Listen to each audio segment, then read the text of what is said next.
Bless you. Damn it. Bless you again. Camera stuff. Test 1, 2, 3, test 1. Give me some noise, please. Testing. Okay, you're plenty hot. I don't know why.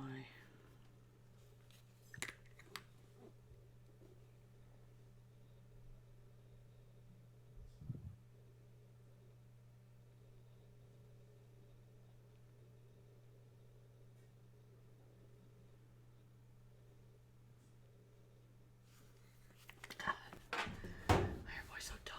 Why are we still not showing live? We're supposed to be live.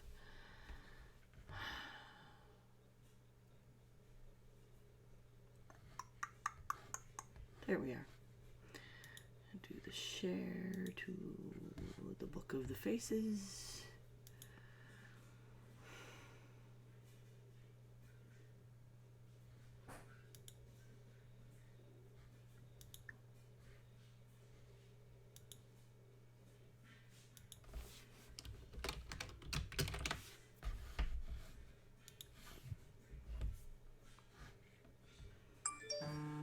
Is shared.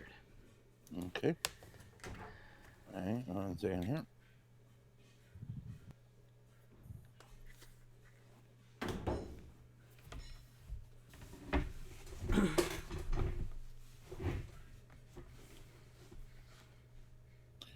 Get them copied. Share post.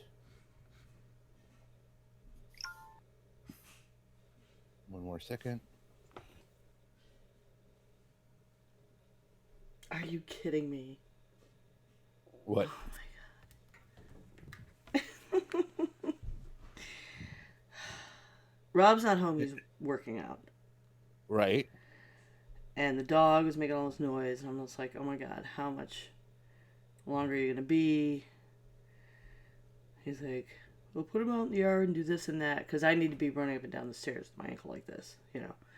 Right. Put the dog out. And then he just makes a bunch of noise at the door or whatever. So I had Fletcher handling it, but Fletcher's like so half-assed about it. It's like, whatever. So then he texts Fletcher. He's like, Fletcher knows what to do now.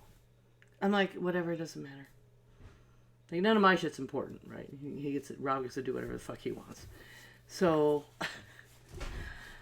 all this to try and get quiet for me to record, and Fletcher started making popcorn.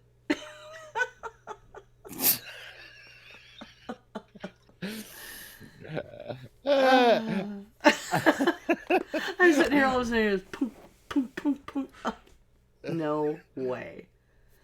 I can't hear it if that makes you feel any better. Yeah. Maybe so, but what are you gonna have to do when you right before you record? Duct tape your kids to the chair so they can't move or Right. say anything. Like, don't move. Which reminds me, I should tell Victor because he's gaming, Okay. and if he doesn't know, sometimes he gets yelly. Like I can hear him through the floor. I will. Yeah, no. That would kind of like Or he'll ruin hear that. the dog whining and let him in, and then he'll stand at the bottom of the stairs and bark. And oh, someday they'll all move away. Well, except hopefully not Rob.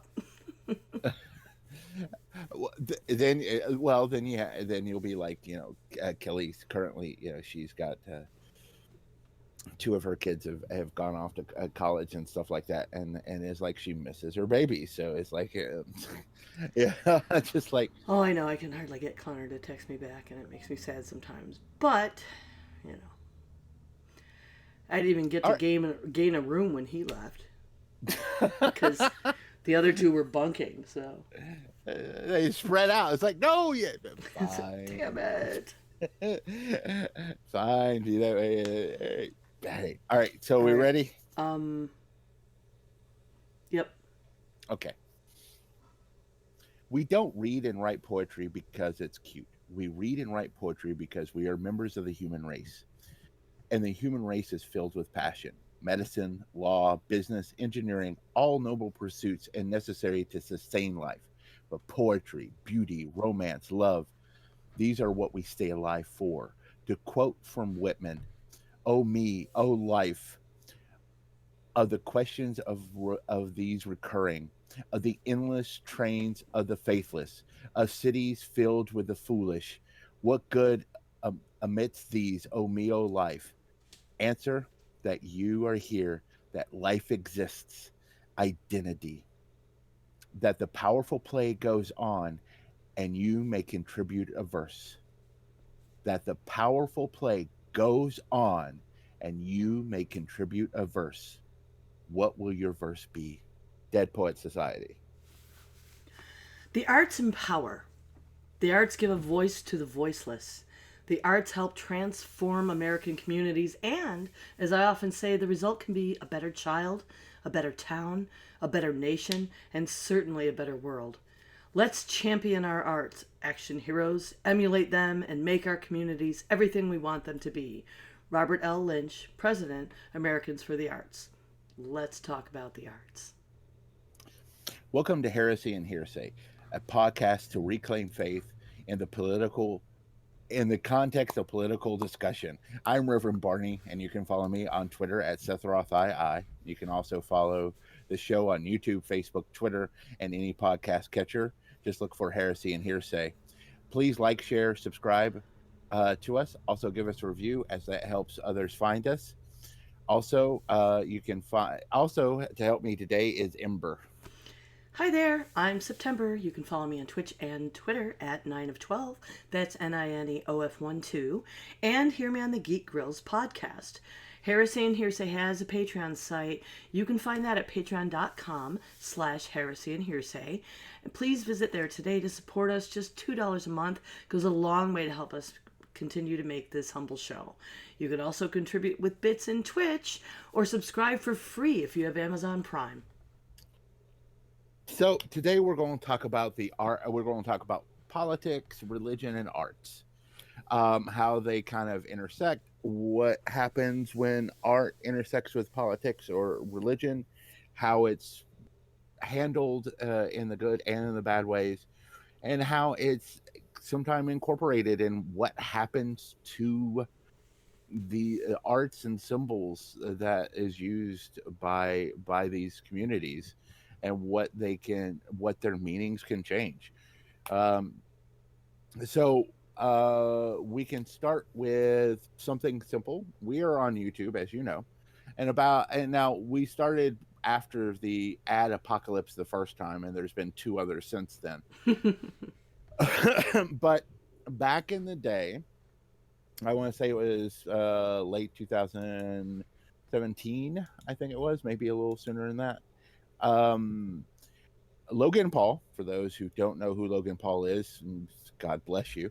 Logan Paul is the biggest YouTube channel, and he went into a forest that in Japan, which is notorious for people going in to commit suicide for whatever reason, and he went in with his filming and filmed a body that was suspected of dying from suicide, and it was like posted onto Facebook. So it was not Facebook, YouTube, and it wasn't like this was a streaming system like on Twitch or even on YouTube. This was an edited video that was uploaded onto YouTube directly.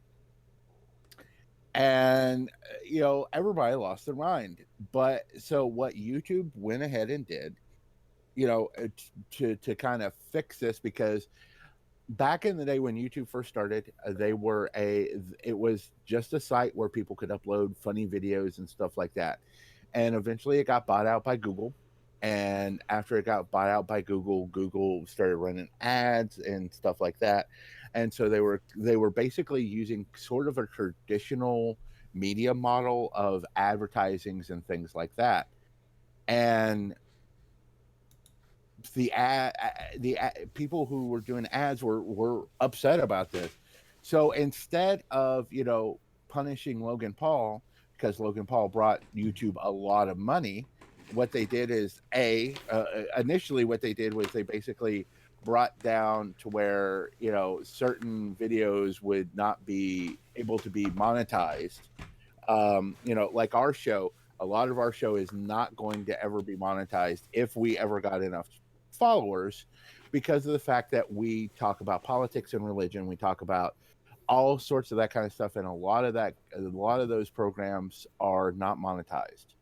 That's where Well, a lot of Patreon. their automatic flagging Hmm. is very broken. And YouTube makes excuses with, like, well, we encourage creators to appeal when that happens, when you're mistakenly flagged, right? They've done it with LGBT folks. They've done it when people are discussing mental health issues. The morning stream has constantly, even though the guy who plays musical content on that show has all the proper licensing through BMI and ASCAP and whatever, all the things, and they're licensed, it keeps flagging and silencing that show. And that's a big regular show, and podcast and everything else.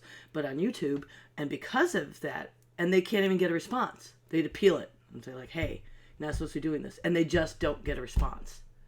And like, this people I Contra. know and talk to all the time. YouTube doesn't even respond. They have had Mm. to change the format of their show when they record. They record live on Twitch, and all the musical stuff they just put in later, because they can't even put that up on YouTube, even though they have all the licensing, without getting flagged, let alone demonetized. Right. I follow ContraPoint, who is a transgender woman who talks about religion, talks about politics, talks about transgender rights, talks about all this kind of stuff. She did a wonderful thing about incels and a wonderful thing about Jordan Peterson. She gets most of her videos are demonetized because of the subject matter and everything else. There's a gamer that I watched, Jim Sterling. It's the Jimquisition, and he doesn't even let ads be run on his programming anymore. It got to that point where he relies strictly on the on Patreon, and but he would still get his shows flagged even though there was no ads running on it, because he would show clips of Nintendo or something else, and he basically came up with his own algorithm.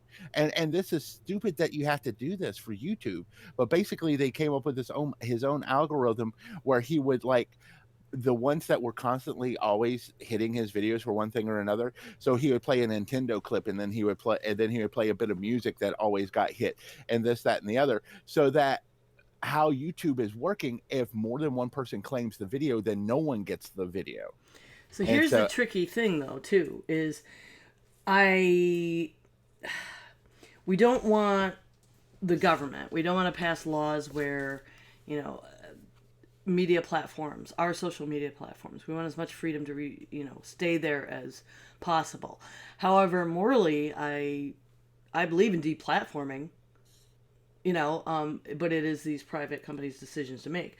But they right. have to do better at it, and we have to let them learn. And that's really tricky, because it's hurting creators, it's hurting artists, it's hurting art. Instead of, it's hard because, like, I don't want to, you don't want to admit being in a bubble, but you can deplatform the Nazis all you want, and I'm not going to have a problem with that. But when you're doing it with, like, a snippet of, like you're saying, like Nintendo, some song from a video game, that nobody's going to make royalties off you playing, 30 seconds of that, or you're not being careful about respecting the licensing organizations that do exist and that people are already paying for. So there's just a fine line we have to walk with trying to decide if we want legislation to fix this, or we are going to be patient and let these platforms make some corrections.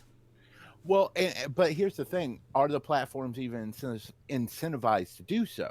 Because they are private corporations and stuff like that, and they get their profit one way or the other.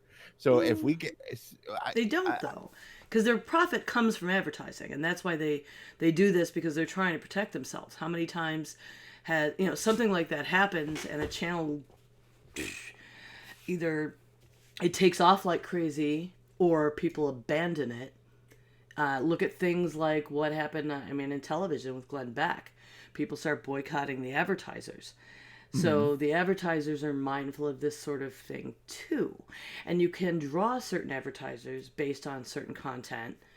But so far in internet advertising platforms like that, they're a bit lazy about it's more people who want to advertise go there, it's cheap, and then they throw it into the wind, and that's where we've run into things where there have been algorithms ending up racially targeting people by mistake, but it was just because of a demographic algorithm instead of having people.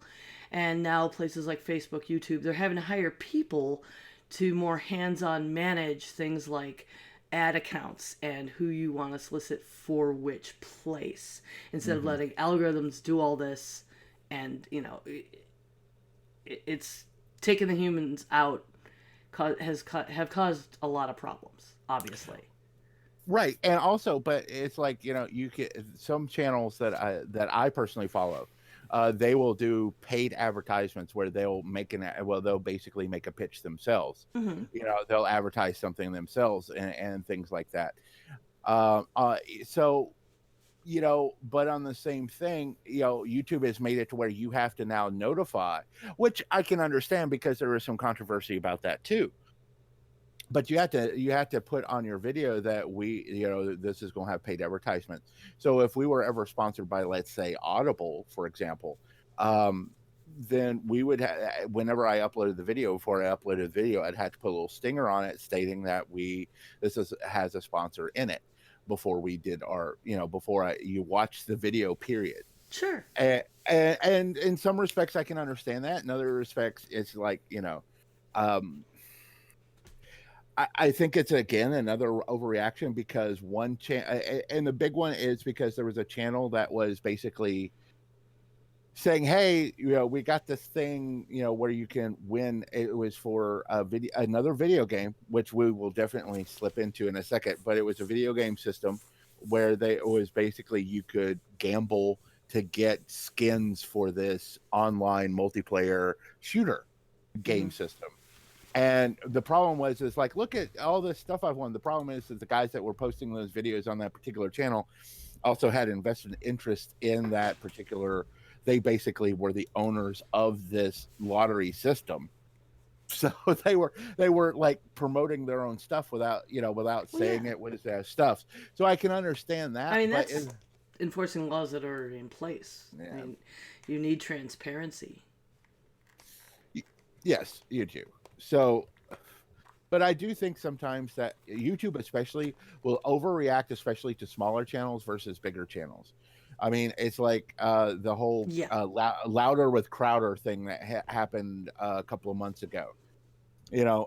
They basically put it to where his videos were restricted, but on the same thing, he could still sell all his own merch and stuff versus deplatforming, which is different.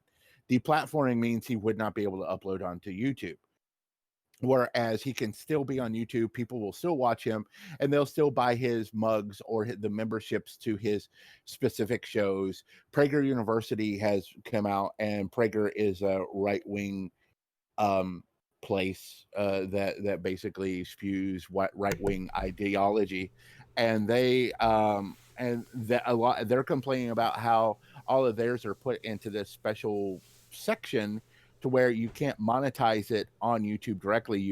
They have to sell stuff to you versus again versus just having ads run because Yeah. the fact that I mean, I they. tend to give the benefit of the doubt that it's just we need to be patient and give it time, but also keep holding feet to the fire in all of these platforms. I mean, Twitch has certainly had its own share of problems. My son was wigging out like a week or so ago about Alinity. I don't know if you know about that, but she's a very popular Twitch streamer, and she was doing things like she threw her cat. Um, and I guess there were several instances of just abusing her animal. just casually while she's streaming, and it was reported and reported and reported, and they didn't do anything about it. And it's like people are constantly getting bans, small bans, large bans from Twitch at the drop of a hat, but they seem to be leaning a lot of the same way YouTube does, where like if you're bigger, and here's where, to me, it's probably part of, because it's being done automatically by an algorithm where it takes a percentage of complaints versus number of viewers. Right. So it's not even necessarily just that, oh, they make a lot of money, so we're going to ignore that. It's they're not catching it quick enough because it takes more complaints to take action. They can't take an action at every single complaint because there are too many trolls out there. Right. Like No. we've had trolls. We've only ever had a maximum of like 12 or 14 people in here at once, and we've had trolls come in and they could just be dropping complaints and we'd get a ban over it just because somebody didn't like our content. So, who knows, but I think we need to give it time instead of just trying to bring the law in it. So keep reporting. Yeah. And let advertisers know if you see something inappropriate, or if something gets banned and you didn't think it deserved it. Let those advertisers know that too, because the advertiser is the one giving these sites money, and that's who they're going to pay attention to first. Say, listen, I value, if Chick-fil-A calls and they love that right-winger stream and want to give YouTube money, they're going to, unban them. Right. But this also leads into, I think in a rough way, it also leads into the fact, because a lot of this is gaming streaming that we're talking about, or gamers and things like that, is leading into how we have to be very careful about politics and other art forms, especially video games. I do believe, first off, I want to say I do believe video games are an art form. I mean, some of it's really bad art, but some of it's really good art. Some of it makes you think and makes you believe, or makes you question things. One of my favorite games of all time is Spec Ops: The Line, because it deals with such powerful subject matter about not only the military in general, but also about military shooters. And hey, maybe you shouldn't be getting all happy about shooting all those people, because this is the real life about war, and it kind of integrates it very well and is a very good thing. But on the same thing, then you have, especially lately, again, there has been a lot of people talking about video game violence and how that causes young men to get guns and become mass shooters. Columbine was one of the big ones that it was video games. There was rumors of video games, Marilyn Manson, and Vampire the Masquerade, and only one of those, which was video games, but even that, helped fuel those two kids into the mass shooting. And they were talking about the El Paso shooter too. It's like, well, he played these video games and stuff like that, and he wanted to be a heroic shooter and all that kind of stuff, taking his words out of context. But video games have been a target of, well, this is why we have mass shootings for so many, for years now, is because there's violence in video games. I've been playing video games since the Atari 2600. And let me tell you, I have not went out and did a mass shooting. I've not went out and did a mass murder or tried to run people over with my car because I like GTA 3. Well, yeah, and it's been, actually, there have been studies, they cannot find any link between violence and video games. There are companies out there that get ignored, but there are companies in particular that design games purposefully to help teach and promote empathy.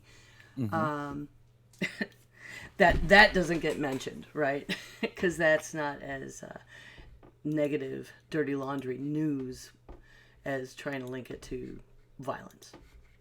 Well, I mean, even and here's the thing, and we're going to talk about art and politics and how some of it's banned and stuff. I am a D&D player.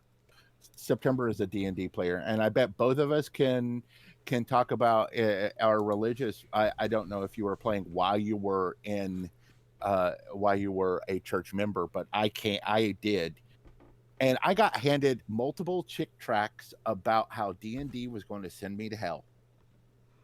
Oh yeah, that whole satanic panic nonsense around D&D is But it's also, repetitive problem. but it's also rock and roll too. You know, I Mm-hmm. remember it's like, you know, I like Christian rock if it's good, just like I like any kind of rock and roll if it's good. You know, but on the same thing, I don't think a lot of the artists are that great. There's some that are that I will always like, but you know, I like rock and roll. And I remember hearing one preacher say, and it wasn't mine, but I remember one preacher saying, it's like, yeah, Christian rock and roll is just rock and roll. You know, it's the beat that's evil. You know, you could be talking about loving God or loving a girl, it's still evil. And I'm going, really? Oh well, it's like the Devil's Chord, right? Yeah. I mean, wow, wow. Or, I mean, yeah. Sorry, it's bringing that stupid movie to mind with the whole Kevin Bacon. Like, it's gonna make you wiggle, you know? Ooh, no. Oh yeah, I mean, Baptist got a bad rap about the whole not dancing thing. You should see me on the dance floor. It's not that we don't dance. It's just we do it badly. Yeah, that's what. Like, I would just be honest.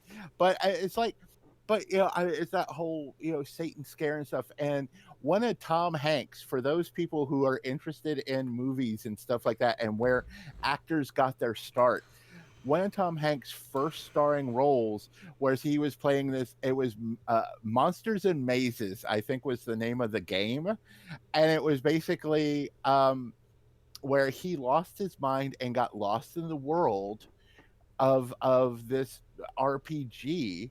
And they, you know, and it's about how horrible these games are and what they do to the youth of America.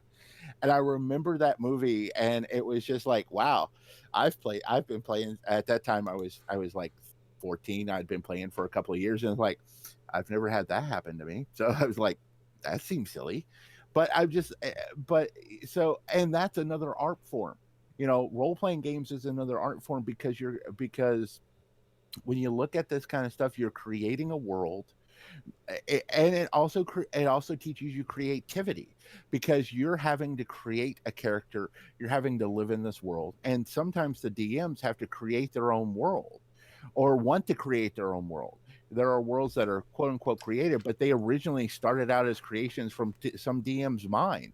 One of the most popular one is the Dragonlance series, and it started out as the books and all started off because of their gaming nights. Well, and art is, in general, a powerful tool that religion has certainly used through the ages. Look at Mm. old, graphics of stuff, witches consorting with demons, and I mean, it's not like these things were actually manifesting in physical form on Earth, or anyone knew what they looked like. They would, all that brimstone art, and some of it is, amazing and beautiful. But they're fictional figures, and the church, I think, sometimes wants to keep a stranglehold on those powerful images. Right. It's like one of my favorite pieces of art. I'm not a huge art fan. I enjoy what I see, but my favorite one of my favorite pieces is the Garden of Earthly Delights, which is a three. For those that don't know, it's three panels. One panel has heaven with just a few people in it and angels. One has like a panel with people in it doing earthly things, and then the other panel is hell, that is hugely populated, and it's got all these bad evil things going on to these people who are having the earthly delights. I like it for the imagery and stuff. The Sistine Chapel, they talk about the ceiling so much, but there is a mural of the end of time, the end times mural, which I find fascinating and absolutely beautiful. And but the church uses that kind of propaganda, and the art can be used as propaganda, and they use that kind of propaganda to keep people in their seats. That's stained glass windows in churches. The reason why they became so popular is because they would depict different religious things, and it was beautiful and it was pictorial, and there wasn't a lot of other picture, like in the books and stuff, there wasn't a lot of pictures and stuff in it. But And So then there are sects of Christianity, for instance, like Jehovah's Witnesses and some other specific denominations, even that take the idolatry language in the Bible incredibly literally, and they have no figures. right, Like they're I really, really against like crucifixes as opposed to crosses, for instance. mhm, The veneration of the Virgin Mary was a big step, and there's a lot of art incorporated in most of those images that come from previous pagan religions mhm. and a religion, Christianic sects that don't believe. That believe that any statuary, for instance, is idolatry. They rail against that, and they use that in particular because there's a lot of history behind people where churches during mass conversions, because the government would change, like the king would turn Christian and then go tear down a temple and put a church there, and people just kept going there worshiping anyway and carving little like goddess symbols in the doorway because they were the artisans building it or whatever. And the veneration of the Virgin Mary is arguably was eventually allowed by one of the Vatican councils, I believe, in order to just kind of bring those people in that would not stop worshiping a goddess figure. And Right, there's a lot of art that the church just incorporated into that. I right. remember the first pagan ritual I would say that I took part in would have been in third grade at St. Patrick's Church in Lockport, New York, because I was part of a little procession that we did on May Day where we Mhm. sang about the Queen of the May and put flowers all over a Virgin Mary statue that we would walk down the aisle to start the Mass. Well, um, It took me another like 20 years ago. Holy shit. well, speaking of, in incorporating in that kind of stuff, and even in art and stuff. Tell me if I'm wrong, because it's been a while since I've been involved in this. You call the four when you're doing a actual ceremony to invoke or whatever. You call it. I've heard it's called the four winds, the four The watchtowers, quarters, yeah, the quarters. watchtowers, depending on Right. your. Did you know that there is a Christian version of that? Oh yeah, I know. I have a my book of shadows actually includes all the angelic correspondences that go with it. There are actually Because, archangels that go with each. right, because each archangel is supposed to be a representation of a direction, so that it's actually been incorporated, and I have seen this done in, not in like a Baptist church, because but I've seen it done in other churches where they invoke the four quarters or the four winds, but they are calling on the four archangels to protect them, to protect this church while we pray or whatever. And I'm going, I have been to these ceremonies and I have seen witches call the four quarters and the four directions, and I'm going, wow, that's you're really incorporating. But even Well, I but drove the Mormons away. They're supposed to try 3 times and keep coming back to try and save you, but after the second visit, because they gave me their book and I was actually reading the Book of Mormon, and they came back, and there's a lot of stuff in there about the Tree of Life. And right, so when they came to visit my house and discuss what I had read, I started explaining the Kabbalah to them, and they didn't really realize that the Kabbalah and the Tree of Life, I mean, this is like a really ancient Hebrew stuff that was originally taken from, and how it's practiced in modern day. And when they were leaving, the younger guy started asking me, like, if I really thought, magic was a thing in this world, and these other practices had validity. And I was like, well, yeah, I mean, people don't just keep doing this shit for no reason. And they didn't come back. They sent that boy back home to Utah. oh, that Like, I poor kid you guy. not, I called them. What happened? I thought you were going to come over again. Yeah. I Like, broke no, them. I was like, no, you converted him to witchcraft, woman. Evil me. No, I was just talking about stuff in the book they gave me. Yeah, everyone should get a But little more religious and art history so they well, know if what they're looking at right, at well, church. but here's the thing: you talk about the tree of life, and then we can segue back into other things. Look at my Twitter handle, Seth Roth's II. Sephiroth was a character in Final Fantasy VII, which had huge iconography of the Kabbalic religions. And Sephiroth, and they even talked about the Tree of Life, and it's also known as the Tree of Sephiroth. And so when I found all this out, and I've got like this book of angels in at my house, the encyclopedia of angels and everything else. One of the things that I do is, it talks about that, and it talks about how Sephiroth is the guardian of the fourth gate of magic. And so it's kind of like, religious symbols can be used can be then incorporated into other things. And then, but religion, Oh, is this where we actually invoke the Nazis? yeah, yeah, this is where we invoke the Nazis. So, So, those of you that don't know right, about the swastika, it was used in Indian religion. Not yeah, to mention, I mean, many swastika cross derivatives all over the world. It's not right, exactly an original symbol. China has one too. and then it was adopted by by the Nazis, and that is also an interesting dichotomy or discussion, is the fact of how iconography such as a cross or the swastika, which is an art form or a symbol, it can be used and then the meaning completely be changed by Yeah. by one thing. I mean, I don't even know if they even put that symbol up anymore in India anymore. They may, but it's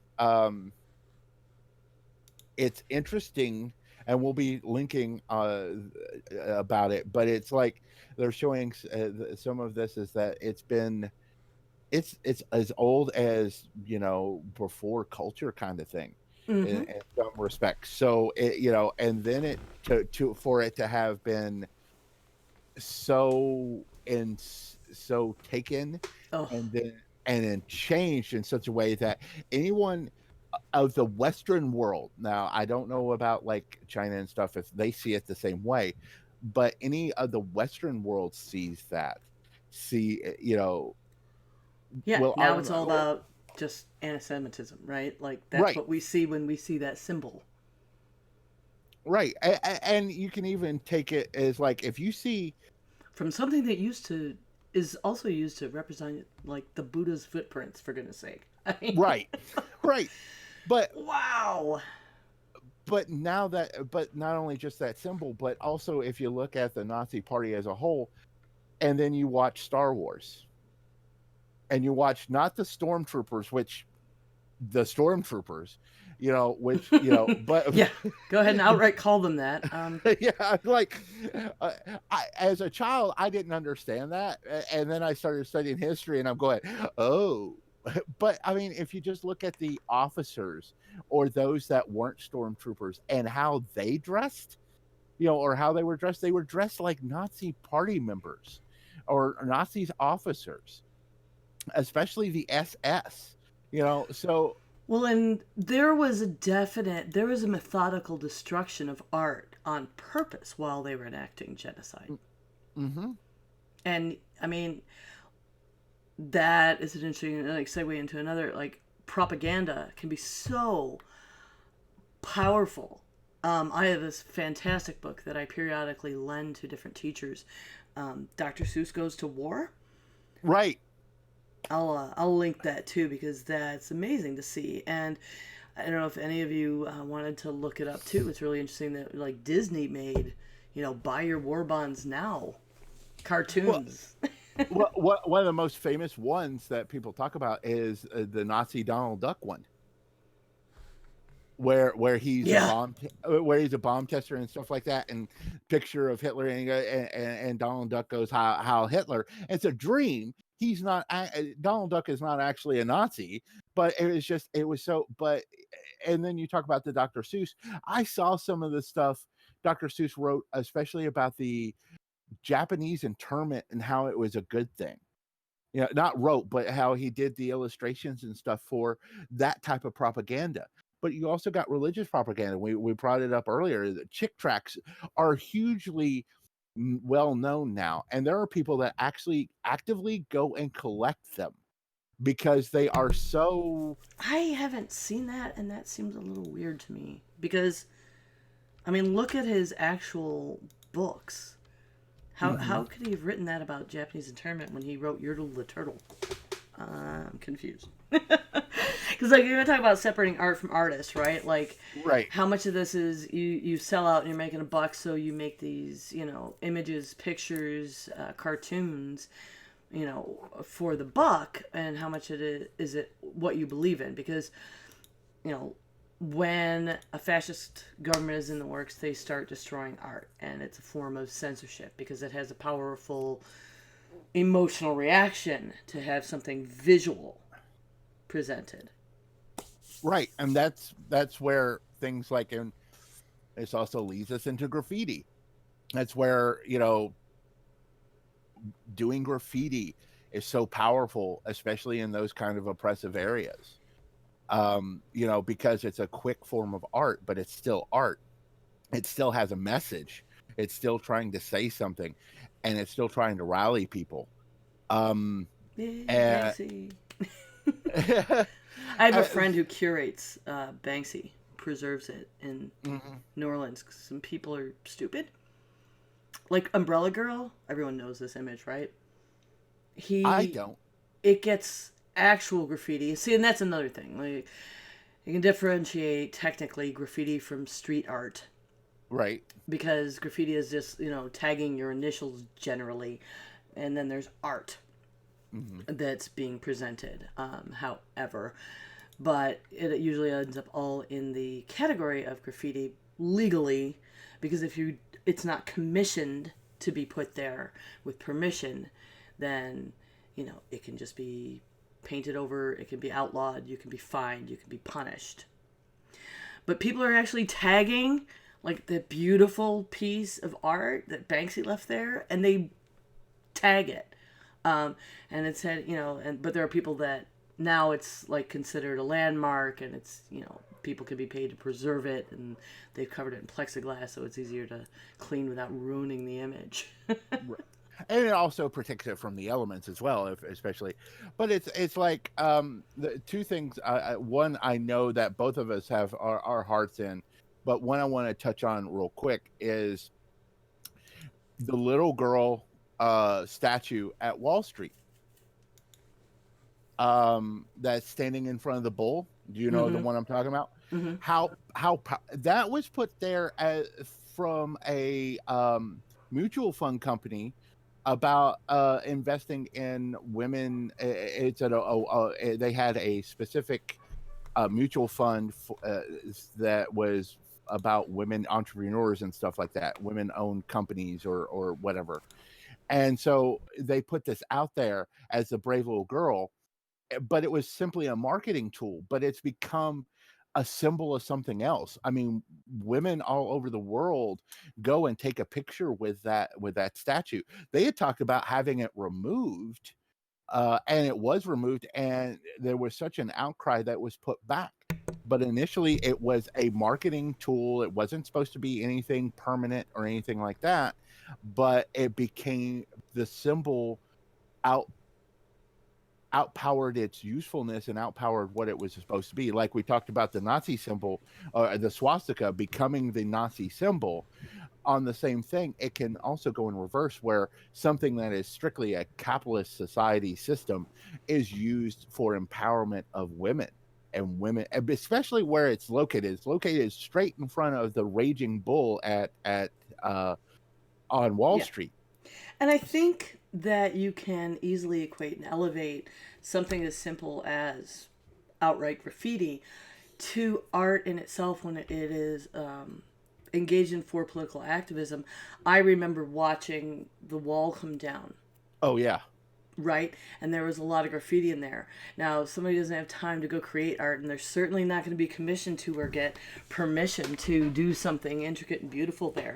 But tagging that, the Hmm. risk involved as a statement, To me, Es- that's a kind of art in itself. especially on the other when we were watching it, we got from the west side, a lot of the cameras and stuff, because the east side, for those who don't know, we're talking about the Berlin Wall when it came down in 1999.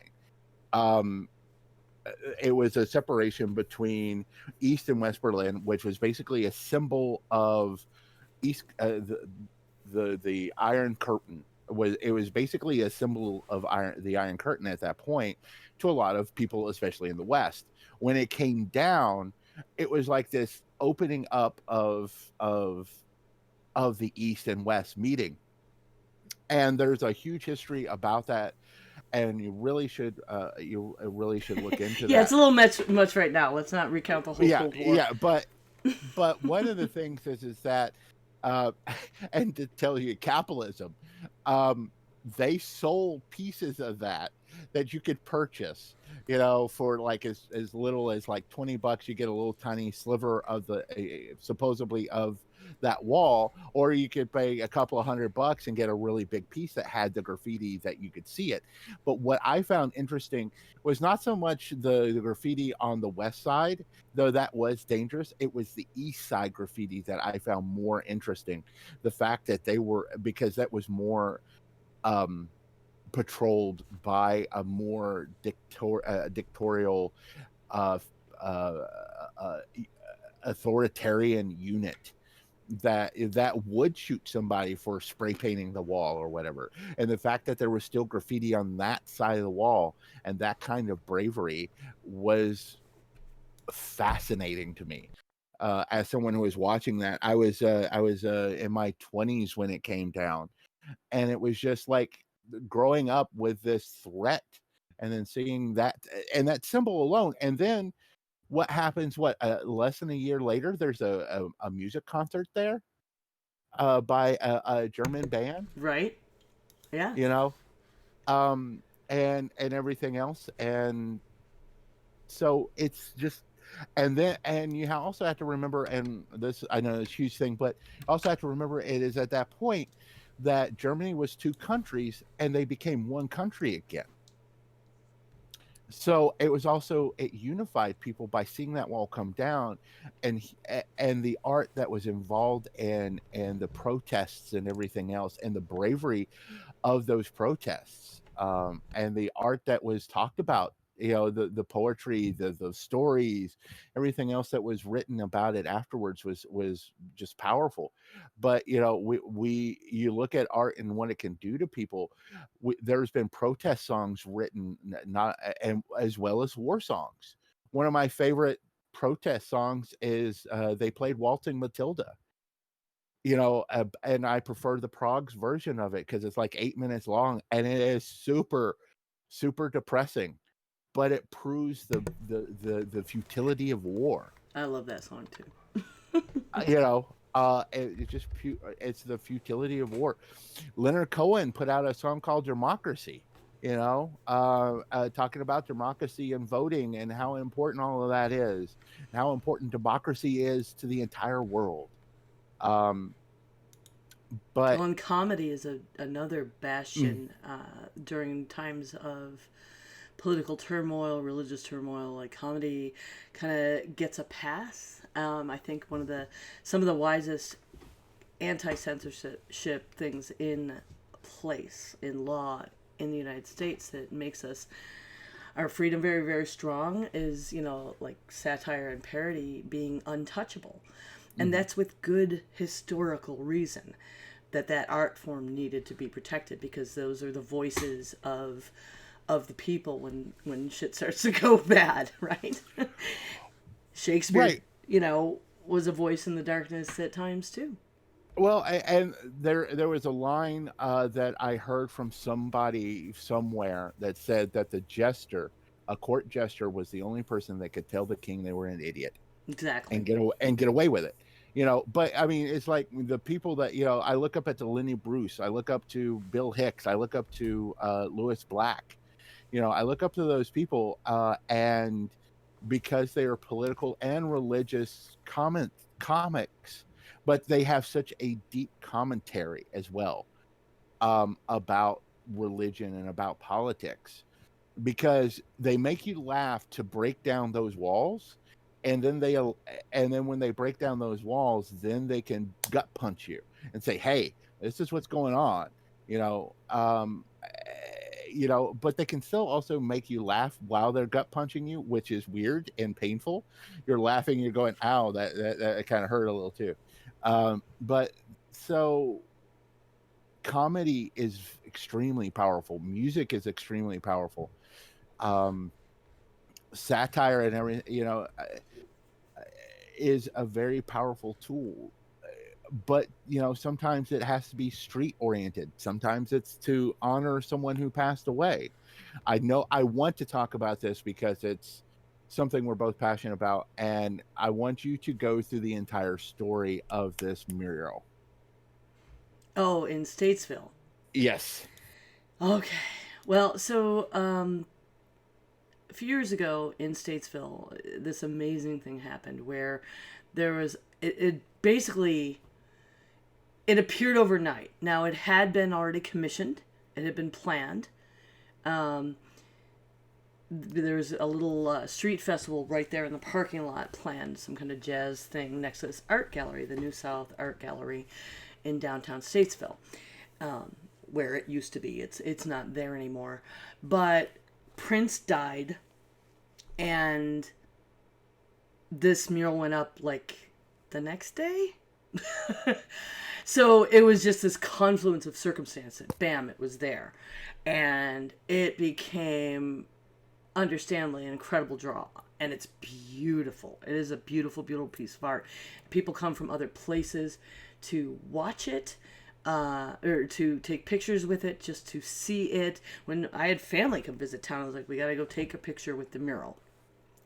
Now, there had already been an incident with the art gallery, which is part of how they made sure to commission this one, because they had this really cute little old-fashioned style Minnie Mouse. If more people are probably familiar with Mortimer Mouse, like the really, really old Mickey and Minnie with the longer snouts. They had painted, a graffiti artist had painted on the side of the gallery this Minnie Mouse.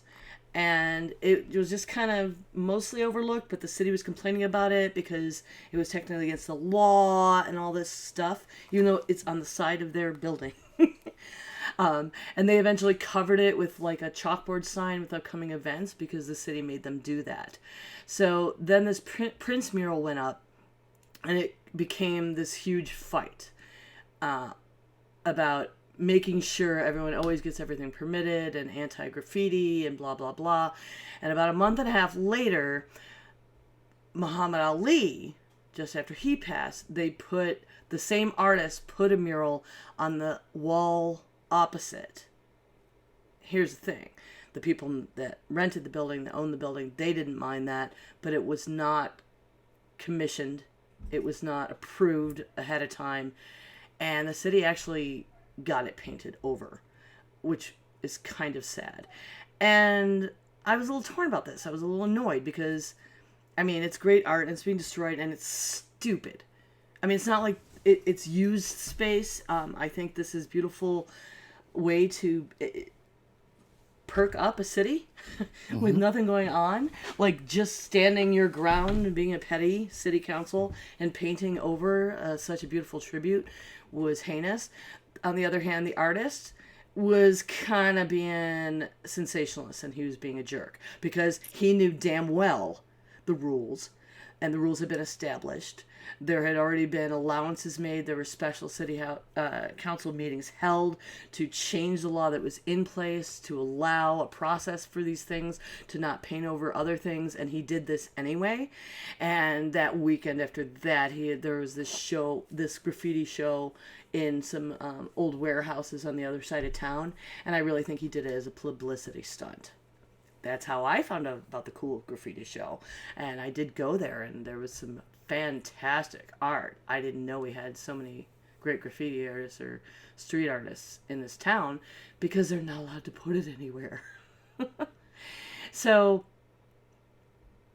now there's a little more restoration of, you see in Mooresville, you see in Statesville, you see in Charlotte, people restore those old Coca-Cola advertising signs, right?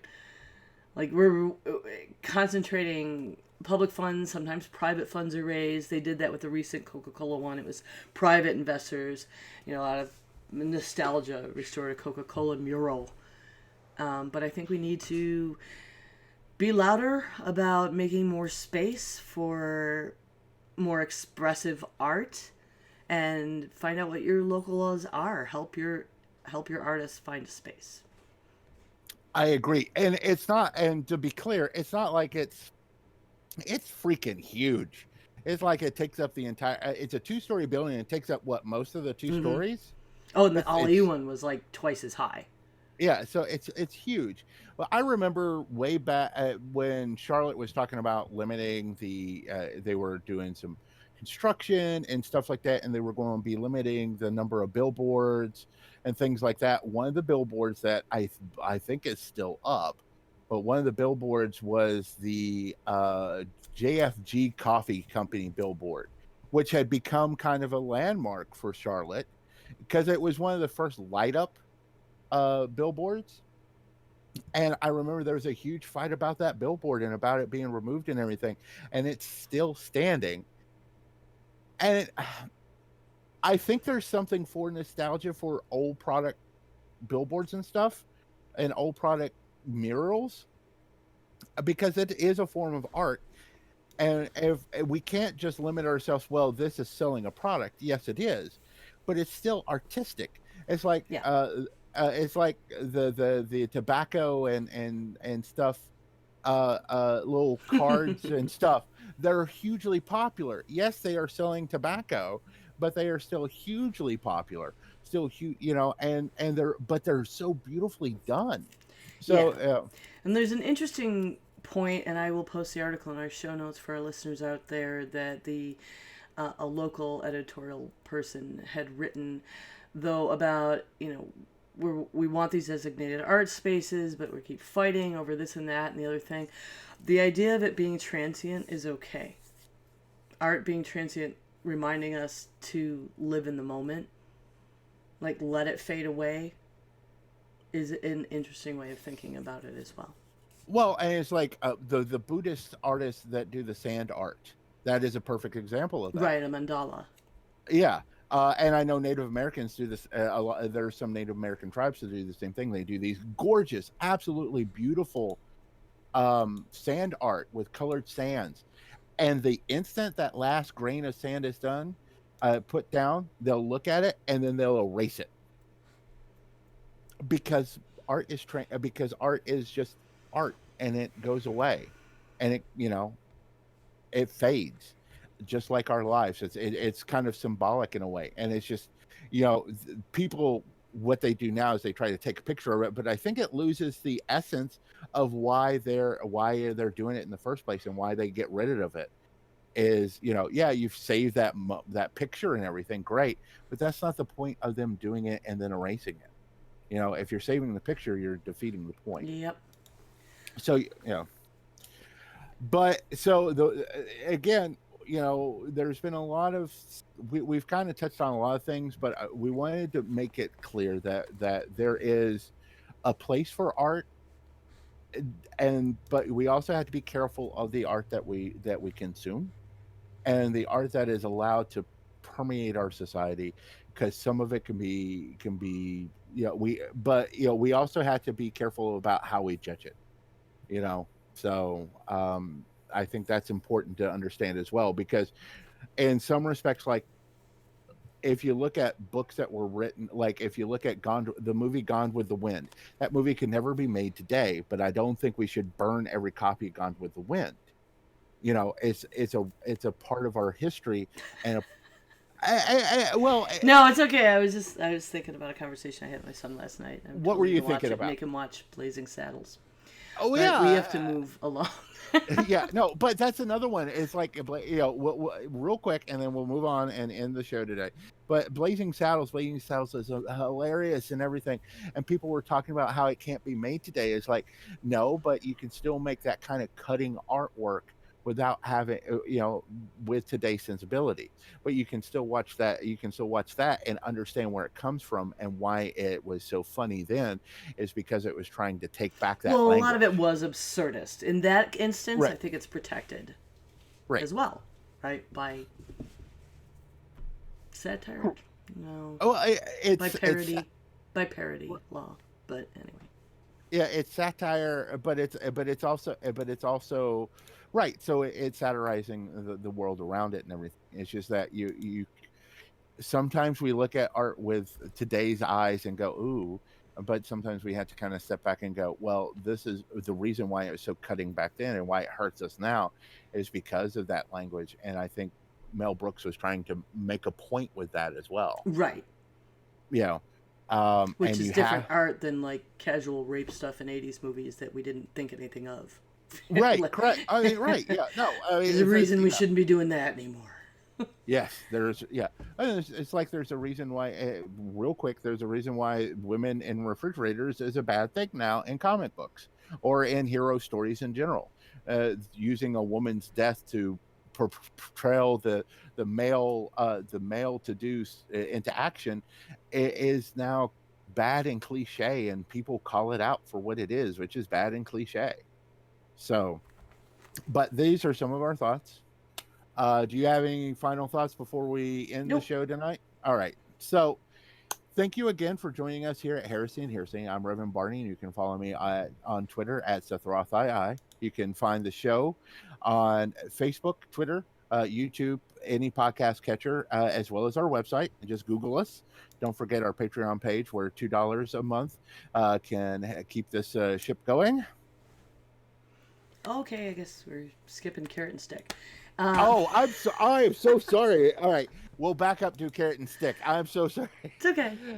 All right, so I'll do stick. All right, so Florida man, no way. yeah, yeah, it is Florida man. It is actually a Florida man.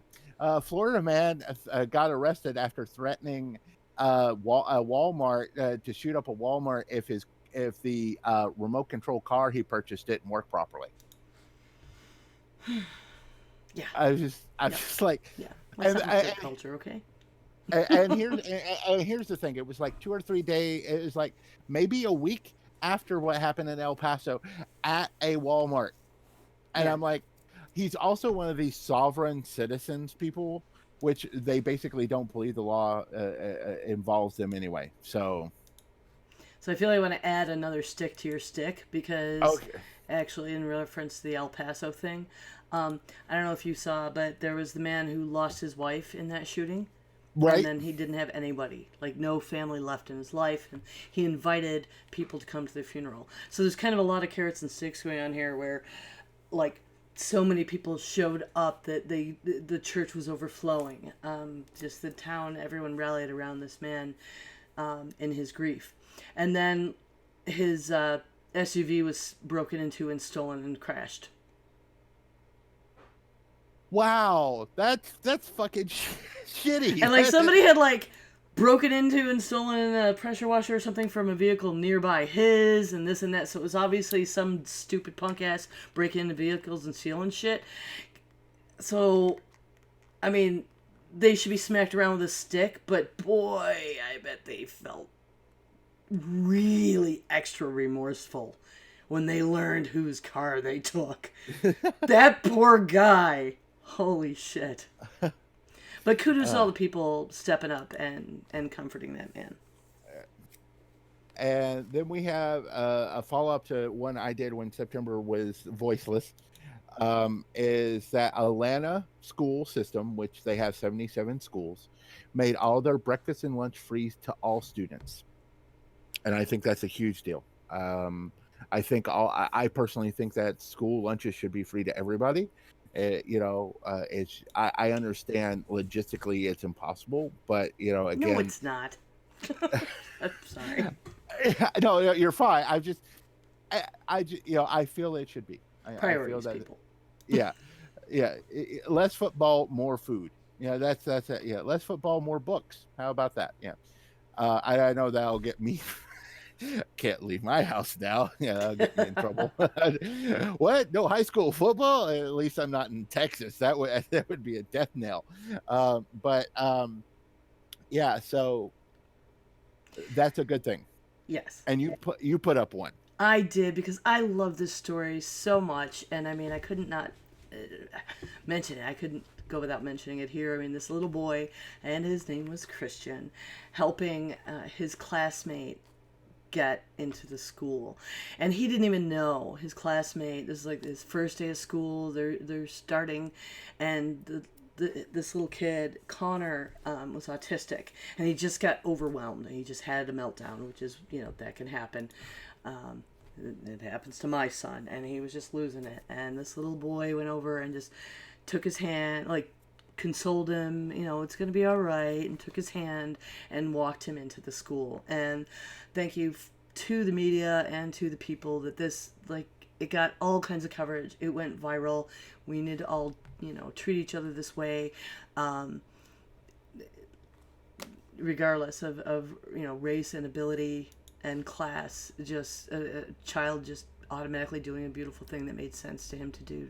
Just walk toward someone crying and give help. Mm-hmm. It was beautiful. An 8-year-old that we can learn Yes. from. Yes, and that's the important thing.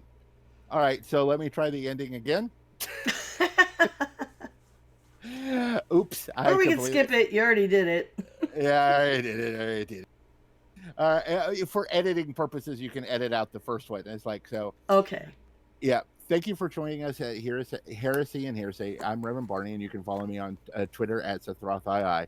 You can find the show on Facebook, Twitter, YouTube, and any podcast catcher, as well as our website. Just Google us. Don't forget our Patreon, where for $2 a month, you can keep us going. And I'm September. You can follow me on Twitch and Twitter at 9 of 12 and hear me on the Geek Grills podcast. Thanks for listening today, and bless your hearts. Okay. I'm not going to bother rating. We don't have anybody.